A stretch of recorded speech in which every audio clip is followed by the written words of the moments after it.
here comes from Xbox, who signed a deal with Nintendo and Nvidia's GeForce.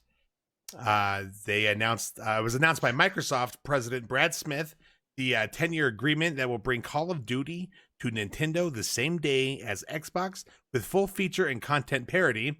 The deal with Nvidia will bring all Microsoft PC games to GeForce's Now streaming service, literally called Now. Wow. It will include all Activision games if Microsoft's acquisition of the massive publisher gets finalized. GeForce's Now is a direct competitor to Microsoft's Game Pass on PC. In return, Nvidia and Nintendo obviously support the acquisition. Nothing but a W for them. The same 10-year deal was offered to Valve, but of course Valve turned it down because owner Gabe Newell, Microsoft's releasing games on Steam. Period. Because they're getting so much money from it anyways. Duh. They're not going to not release it on Steam. So he's like, nah, we don't need the deal, bro. It was also offered to Sony, who declined it because they, of course, are fighting Microsoft's acquisition of Blizzard.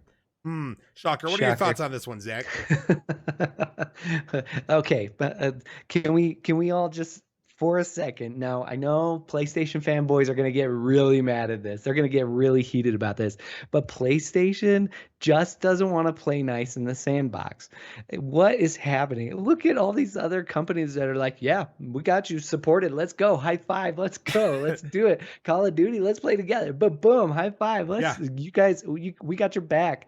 We got your back. That guy wants to take all the G.I. Joes for himself so that we can't all play with the G.I. Joes in the sandbox. Yeah. Instead, these guys are like, yeah, we're in. We're with you. We're going to take down that bully that keeps trying to take all our G.I. Joes. The whole acquisition thing with Sony fighting it is just a joke to me.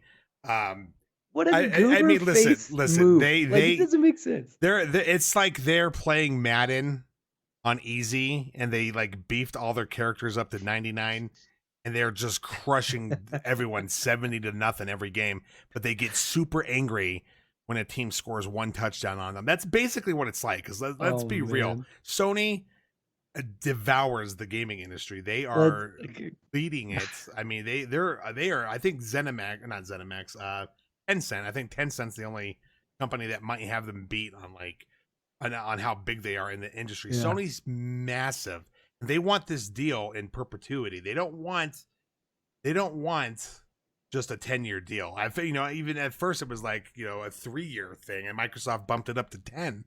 It's like, I mean, what more do you want? And you're still over here crying about it. As Sony is the most selfish company, they do not play well with others. They don't. You remember when Rocket League came out with like crossplay? Yes. Sony's the only company that charges game developers a portion of their money to allow crossplay on PlayStation. And you and I were early adopters on Rocket League. Okay, I mean, we got it. It came out free on PlayStation first, Plus. Yeah, okay, we played the snot out of it too, and we played it like crazy. Mm-hmm. But you know what? As soon as it came on Xbox, we moved over and we never looked back. Nope. We never played it again on PlayStation because of crossplay compatibility. Yeah, I don't want to support that stuff. If they have if Spider-Man is in anything, yeah, I mean, good luck getting him on the other consoles. I mean, Marvel's Avengers. Yeah, you can play as Spider-Man only on PlayStation. So literally PC, Xbox, anywhere else that Marvel. I don't know what goes to Switch these days from the third party. But yeah, I mean, it's just like, how is that productive for your company? I don't get it. I mean, I feel like Microsoft's lease licensing rights for people to use your characters and stuff in their games, money and from you're gonna make money. I don't understand. Make money out of it. It doesn't make a whole lot of sense to me. And and we're not Sony haters as far as no. We love a lot of Sony games. Uncharted is probably one of my favorite games of all time. Yeah. This franchise is easily probably my favorite. Well, and I just wanted to say that because of course people are going to hear this, especially if we throw this in a short. People are going to have a meltdown over that. The short. You look at these Xbox fanboys over here.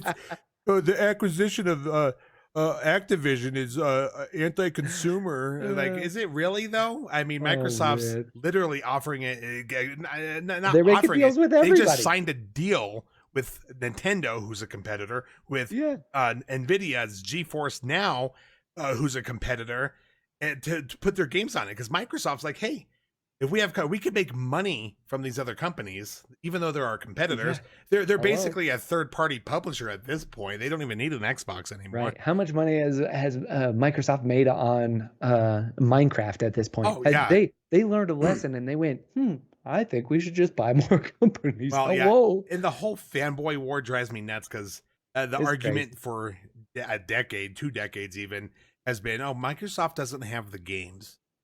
And so Microsoft's like, okay, we'll just buy some Okay. companies. And now that Microsoft's buying companies, people are like, well, Microsoft can't make their own games, so they're just buying up the industry. Yeah. I mean, And come that on.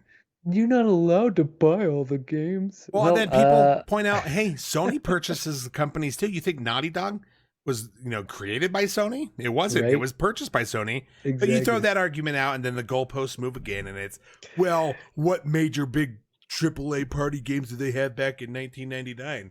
Well, It feels how like we big was talk about gaming this back then? every week. It feels like we talk about this every week. Yeah, People are gonna complain and whine and cry about things. They're gonna find something to whine and complain about. It's ridiculous. get This over it. this to me is just Sony doesn't want to play in the sandbox with everybody else, Right. and so they're gonna try and fight it, and they're going to lose with all these other people backing it. It's ridiculous. Well, You're not maybe. gonna I mean, win. I don't know, because the CMA or whoever it is over there in England is, they seem pretty pro Sony, and they think it's anti-consumer. But I think with this move, which was signed on the same day that Microsoft was meeting with these people to present their case, proves that they can get so many more consumers playing a Call of Duty product. Meanwhile, Sony's saying, "Oh, they're going to take it away. No one's going to have it." But Microsoft has said, at least for Yeah. the next 10 years, that's not the case. And honestly, to make Call of Duty exclusive to Xbox would be a joke. That would be a horrible, Yeah, horrible business decision. yeah, They're not going to do that because why would they do that? Crossplay is such a huge part oh yeah, of Call of Duty, and not to mention the fact that so many players play Call of Duty on all sorts of different platforms. Are right. you kidding me? And That's ridiculous. Microsoft's going to turn the other cheek here, because even if Microsoft wins and they Yeah, acquire Activision, they'll make a deal with Sony. no, I don't even think they'll make the 10 year. I mean, even if they don't, they're still going to release it on PlayStation, right? Sure. But Yeah. I think it would be hilarious if, because of what Sony's doing now, and they're just having this, they're pitching a fit over something that they're not even losing. Yeah. They don't want Microsoft to compete with them. That's the problem. Right. But it'd be funny if Microsoft just said, "Oh, you didn't take the deal, so it's off the table, and now you guys don't get Call of Duty anymore." And They then they just put it obviously, on all of the other ones. yeah, and put it on literally everything It else. would be hilarious. They're obviously not going to do that. They can No, move so many units yeah, on I mean, PlayStation. it It's would sell ridiculous. more units on PlayStation than Yeah, they're not Xbox. going to throw away millions and millions of dollars. That's Right. ridiculous. Well, they want those exclusive Call of Duty deals that they've been getting. That's the thing. Yeah, sure. It's- But can I throw something out that I find that is a side note of this, but I think is really actually very interesting. yeah. The fact that Nintendo signed a deal for this as well, meaning obviously Call of Duty coming back to Nintendo. Now, Finally. of course, we know that the current Switch, this is not gonna fly. Nobody's gonna play Call of Duty on the current Switch. I mean, I think if But it's available there, you'll get people that'll play it. I don't know, man. I don't think the current Switch has the power to do it. So what I think is they are making this long-term game because the Switch 2 is obviously coming out. We know it. We know it's coming out. And Is we don't this know what a kind of power is happening. is this a This bold is prediction? I think, yes, let's call it a bold prediction. I think the first Call of Duty game on a Nintendo device is going to be on the Switch 2. Okay. It's coming. And the Switch 2 is probably coming. So that's Oh yeah, it's coming. interesting We don't take. know when. We'll definitely talk about it here, because But it's that'll coming. be an interesting topic. to go through. Speaking.